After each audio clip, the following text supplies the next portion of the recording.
Okay, so next I'm going to introduce our next interview and speaker, Dr. Contractor. So Dr. Contractor, come on up. Dr. Contractor is a board-certified neurologist and headache specialist with over 20 years of experience in neurology and headache medicine. She offers a functional neurology practice in Cincinnati. It is a premier specialty practice serving patients with a wide variety of neurological problems like migraines, post-concussion syndrome, dizziness and memory problems, different cognitive changes, or brain fog. She treats a lot. Many other disorders, including Parkinson's or tremors. We're so excited to have her here to tell us more about what she's doing to help her patients get their health back. Thanks.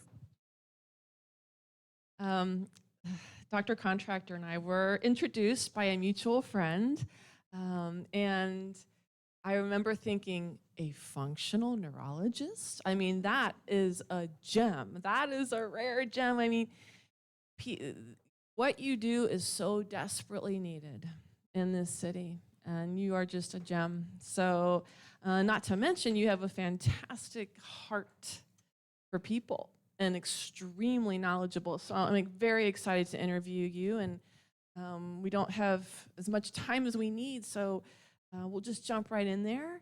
So tell us more about your story professionally. How did you make the transition from traditional to functional neurology?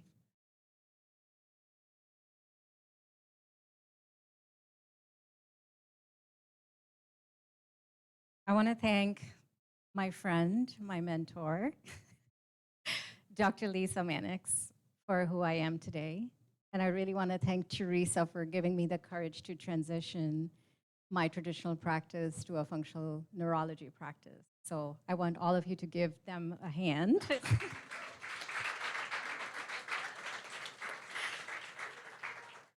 We are all here for a reason, and we all have a journey, and so do I.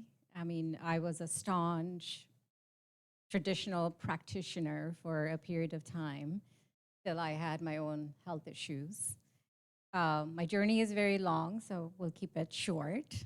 But like many others, when you have symptoms that nobody understands, you have questions that nobody can answer, you have to be your own advocate, and you have to take your journey. I feel like when you start your journey and your intention is right, the universe comes along and aligns everything for you. And I think that's exactly what happened for me when I met Dr. Lisa Mannix and I met you, Teresa. So with my own health issues, with the health issues of my patients, my family's health issues, I always knew there was something more, there was something missing, why some people were getting better, why some were not. What was the variations, what were the differences? And I soon realized that there was something more, so I started thinking outside the box. When my father was diagnosed with a neurological problem, which was incurable, I think that was a big straw in me wanting to know more and do more for him, but also wanting to do more for myself because I didn't know if that would be something genetic and something that would run in my family, and I didn't want anyone else to be affected. So there was a lot of drive in this transition from traditional to an alternative route. And I'm glad and I made that transition. And in this, I have learned a lot. So I started my journey back in 2016 and then furthered it in 2017. I did try to incorporate all of that in my traditional practice. Unfortunately, it didn't work out well just because how the model is. And also you need the willingness and understanding on the part of the patients that comes to your door to be wanting to make the change, because what we do is not easy. We ask people to change their lifestyle, their nutrition, their diets, their sleep, their exercise, the way they think, managing their stress, and a lot of people just don't want to do that or don't want to even hear that. So it was definitely something that I couldn't offer in my traditional practice. So finally, I took the courage in 2021 and opened my own doors, Cincinnati Functional Neurology. We started with a practice downtown, and now I'm located in Mason. And I'm very happy that I have great people by my side who guide me. And I'm really, really happy to say that my practice is, booming over a period of time.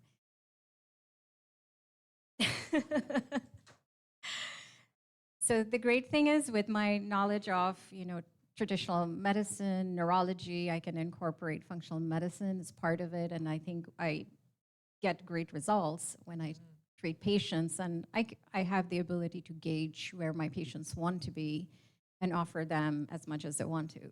Yeah. So let's talk about autoimmunity.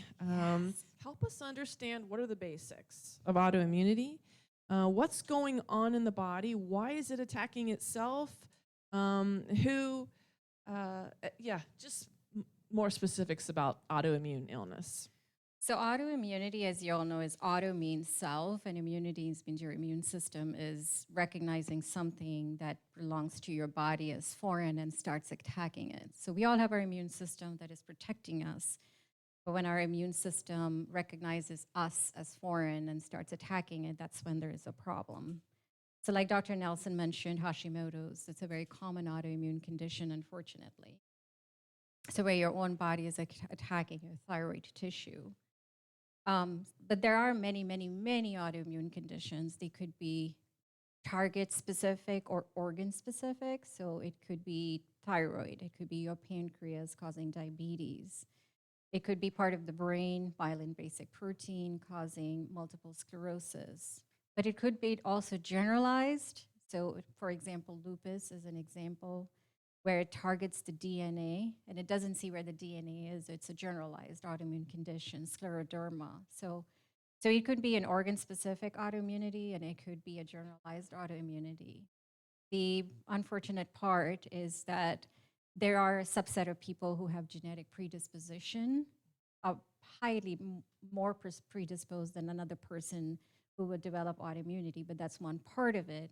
But as you all discussed and we heard, is that it could be other factors like infections, viral infections, bacterial infections. It could be chronic inflammation that can turn on your immune system to start recognizing your own body tissues as foreign and then start producing antibodies.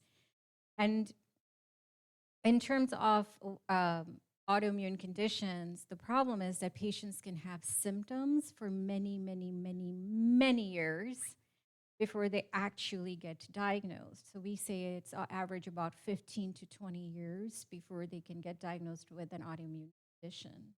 So in our practice, we try to identify people who are at risk of autoimmunity, who can have what we call silent autoimmunity, means they may have tissue antibodies without destruction. They can have reactive autoimmunity, means they have symptoms but no tissue destruction with the antibodies.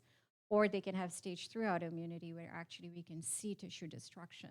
That is such good news, though, because if someone can come to you and get tested to see if they're in a very early stage of autoimmunity, you can start taking action right then and there before it gets to those higher stages. So that's exciting. That's correct. So the big part of what we do is listen to the patient. And as you hear the patient and you hear the symptoms, you go like, something is driving it. And of course, a big part of what we do is diet, nutrition, and lifestyle. And a lot of times when we fix that, a lot of things get fixed. It's like peeling the layers, right? So if it's as obvious as diet, nutrition, lifestyle, and we make a change and we can help their autoimmunity, that's great. But if we can't, then we go beyond and we start looking for other things. So other things, toxins, everything else we talked about. Yeah. The problem with autoimmunity is because your immune system is on fire, and if you don't put out that fire or you don't put autoimmunity in mission, is that it can go ahead and identify other body tissues as foreign and start attacking them. So it's not uncommon for someone to have one autoimmune condition and then end up having another autoimmune condition. And I think that's where a lot of education is needed for autoimmunity. Is like, I have Hashimoto's, yes. Okay, my antibodies go up, they go down, but see, you need to do things that you need to do to control your autoimmunity, because tomorrow you can have another tissue involved because it's your immune system. Yeah, it's like, are your joints next? Are your red blood cells next? Yes. Is your gut next? So Yes. it's, yeah, when you have one, you should really need to take action early so you can prevent more. Um, so your specialty, the brain, tell us more how autoimmunity affects the brain.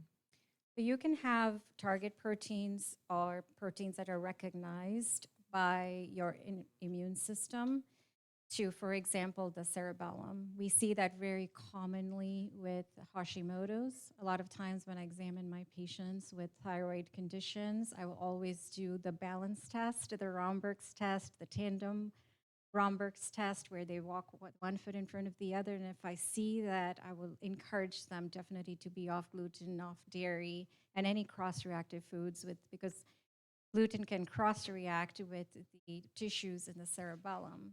Similarly, people can have antibodies to what we call the basal ganglia. They can have Parkinson's-like symptoms. People can have antibodies to the myelin, so people can have multiple sclerosis. So there's multiple target tissues in the brain that can be impacted by an autoimmune problem. So interesting. So we don't fully understand why, but sometimes the autoimmune attack from the immune system will hit the cerebellum. So help me with my anatomy here. That's in the back. Yes. Right? Right. And then what symptoms do you see when they seem to hit the cerebellum? So typically people will have a fine tremor or a tremor with activity, or they will feel unbalanced. They can have dizziness. They can feel like my balance is off and I'm falling onto one side or the other side, or a general sense of being unstable. But cerebellum controls a lot of things in the body. It regulates our mood as well. So we have to, we go down the list of all the symptoms they're having and then put it together and say what areas of the brain are being affected. Okay, so a lot of it is just clinical picture. As an expert, just know if you're having this and this and this symptom, it's probably this part of the brain. So a lot of times patients will come and say, I have all these symptoms, but my brain MRI is normal. So there's a difference between dysfunction and actual destruction. So by the time we see changes on the brain MRI, there is already destruction or a change in the normal anatomy because of an inflammatory process or a demyelinating process. Well, we are trying to pick up the dysfunction before it becomes a destruction, so an actual pathology that you may not be able to reverse. So listening to the patient, doing a physical exam is really, really important. And yes, I definitely do basic blood work to start with. And of course, the next step is usually taking a step forward if need be to do some functional medicine testing. That's really interesting. Just from your clinical assessment, you can tell when there's been some dysfunction of part of the brain is not working like it used to, because you've got the immune system is attacking that area, but it might not show up on the MRI. It might not show up. Correct. Until there's already been destruction, so that's more advanced. Correct. So coming to see a neurologist who can, pick up on that earlier would be better than waiting till it gets too advanced. Right. And then what were the other parts of the brain that you mentioned? And the basal ganglia. Basal we ganglia. all know Parkinson's disease, right? And where's that located? It's kind of right here in this area of the brain. So it controls your movements. So, if there is dysfunction in that area, you can have what we call rigidity, where you have tightness in your muscles. You can have a tremor. It impacts your balance because it can impact the tone in your muscles in the lower extremities. It can impact tone in other muscles like your voice, your facial muscles. So you can have what we call loss of facial tone, or you get monotone speech. People will typically say, oh, you're laughing, but I can't, your facial expressions don't correspond to that. So they have more like masked faces. They have reduced blink. So that's Parkinson's.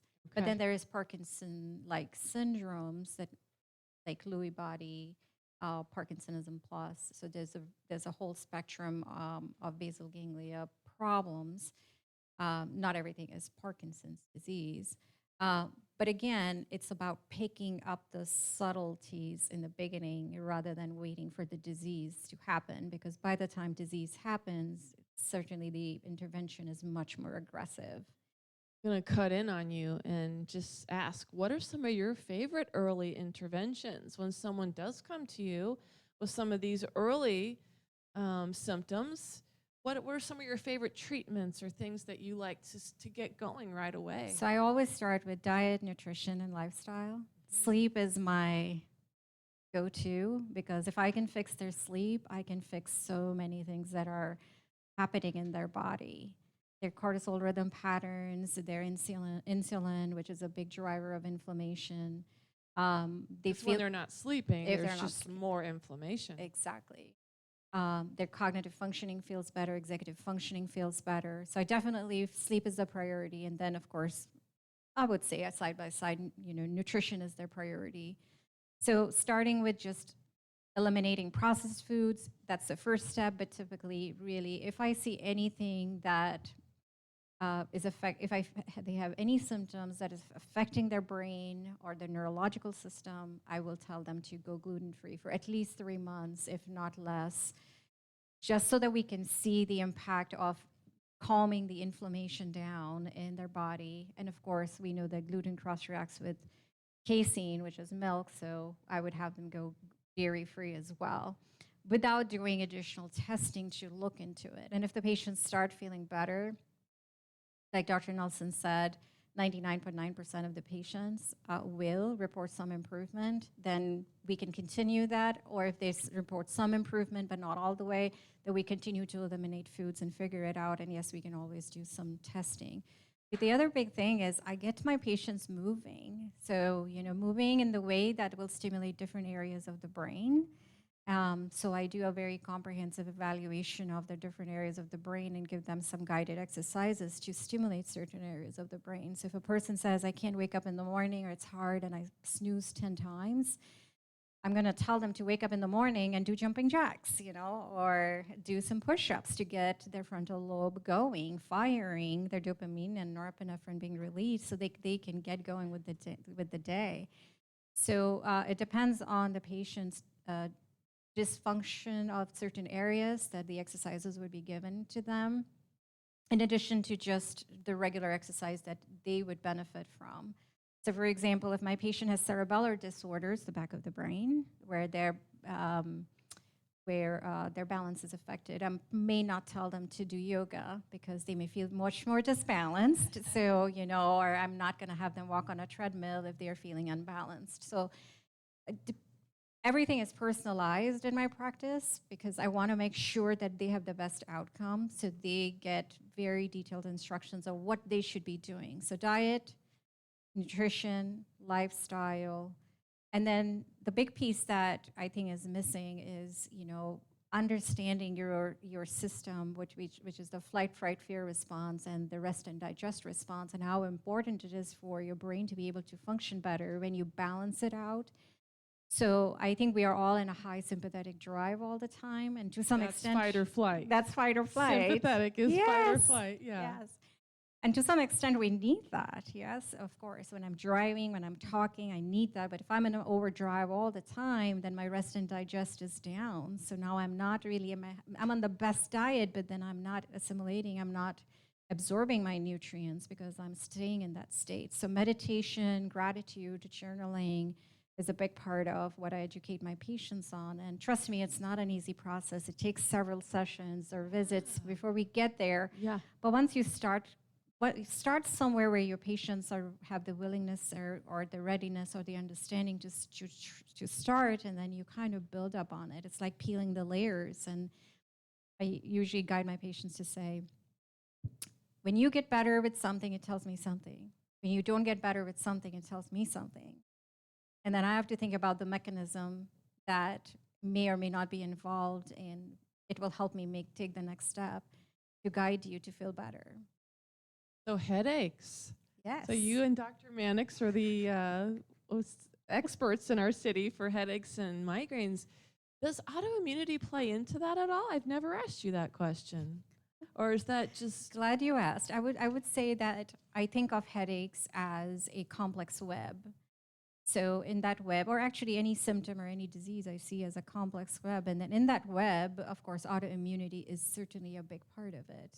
Autoimmunity means inflammation, right? And if you're predisposed to having headaches, certainly you are going to experience more headaches, especially when your autoimmunity is acting up. And you will see your headaches get better when your autoimmunity gets, in remission. So I'll give you the example of my patient who I was seeing a few years ago at my traditional practice, and she had headaches and migraines, and she had rheumatoid arthritis. And I get an email from the rheumatologist saying, hey, what did you do for my patient? Because her arthritis is better. And I said, I just put her on an anti-inflammatory diet. So her headaches are better. And that was a really nice compliment from coming from a rheumatologist. I said, what did I do? And I said, I just did an anti-inflammatory diet. But it really changed her autoimmunity. It changed her headaches, her migraines, but it also changed her autoimmunity. And that patient in 3 years went from being in a wheelchair to coming to my office with a cane. And I was very, very happy, and so was the rheumatologist. I could probably just listen to stories from you Yes, for I a very do long have. time. Do you have any other favorite stories of people that you commonly see that come in with headaches, migraines? But of course, you see far more than that. You do Yes. ADD, ADHD also? Yes, I do. So, yeah, tell us more about some of the successes that you tend to see with functional applications of your profession. So in my private practice, I see everything basically. And when my patients come in, I mean, I touch base on their fibromyalgia and their IBS. There's, of course, whatever neurological symptoms they're coming from. But what I've found is that there's some common thread. As I said, there's a web, but there is some common thread, and we try to go after it. So if I feel that diet, nutrition, lifestyle is where I need to start, and I can change their diet and lifestyle, that's where we would start. And you will hear these stories. You changed my life, right? You hear that too, right? So I had a recent patient who I said, I have ADHD, I can't think, I have brain fog, my memory's getting worse, and she's in her mid-40s. Of course I'm worried. We get a brain MRI, and a brain MRI is fine. We get all the blood work done. She has thyroid problems. We start supplementing, giving her some nutritional support. Her thyroid actually improves, and then we get her gluten and dairy free, and she comes like 2.5 months later, and I'm like, you look great. She says, yeah, I followed your advice. I am gluten and dairy free. I'm walking 3 miles a day. I'm sleeping better. And guess what? I said, what? I said, my memory's better. My ADHD is better. So even though ADHD is a developmental disorder, and you're worried about someone having memory loss at this age, but just by changing the diet and their lifestyle made such a significant difference in her life. And it just targeted so many aspects of her. Thyroid improved, so it's chronic inflammation, right? So the chronic inflammation can cause dysfunction in your organ. Her ADHD improved, and her worsening symptoms of brain fog and memory loss got better. So she's happy, I'm happy. I'll see her in 6 months.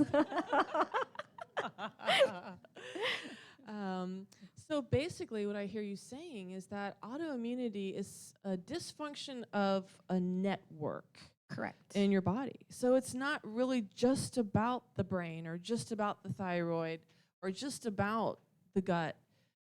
Everything is communicating with each other.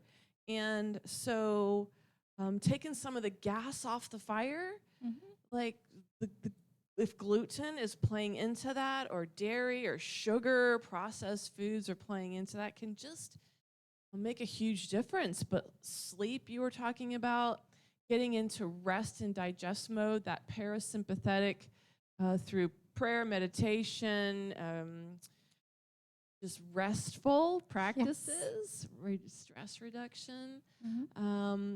Is there anything else that is one of your favorite interventions? So if my patients, if we do the primary intervention, which is really, really important, then we go, okay, I'm better but not better enough, or I'm not getting better, then we start looking at the other layer, which is environment, toxins. Because if I can improve their physiology, they can get rid of toxins.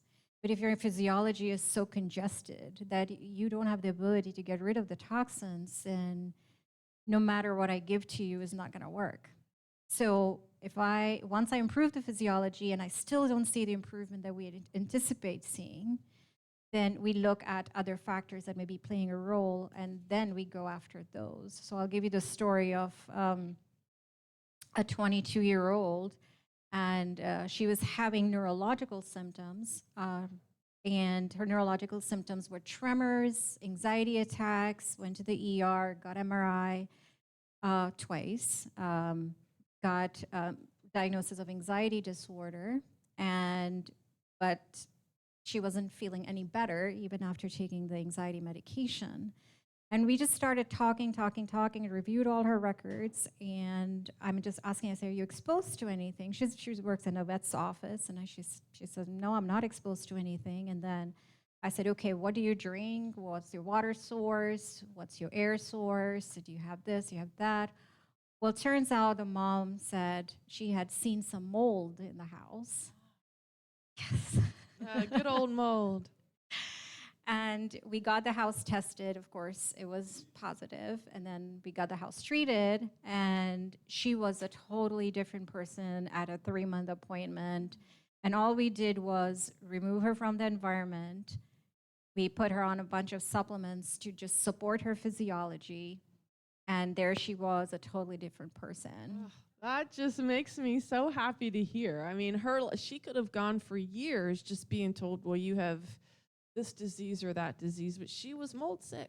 Yes. And yes. you picked up on that, and she's doing so much better. Oh, man, I could keep talking to you. I can't believe we're out of time. So I'm going to ask you the same question I asked Dr. Nelson. If you could share with the people in this room something from your heart to them, what would it be? So I deal with brain. So to me, to be very honest, is the primary thing that is really close to my heart is I would never want to lose my brain. And if you have a symptom that is, you think, if it's brain fog, can't think, I am tired, take action now, just like Dr. Nelson said. Be your own advocate. It's just so important. And if you can find answers, keep looking for it, because as I said, when your intentions are right, the universe sends it to you. You're aligned with the right energy. So keep looking, don't stop. But if you have a symptom, don't just ignore it. Go for it. And fortunately, we have many more resources in the community now than we had, I would say, 10, 15 years ago. There are many practitioners who are very passionate about doing what they're doing. So we are there. We are out there. Yes. That clock is moving too fast. I tell you that right now. I'm so sad to say we probably only have time for maybe one question.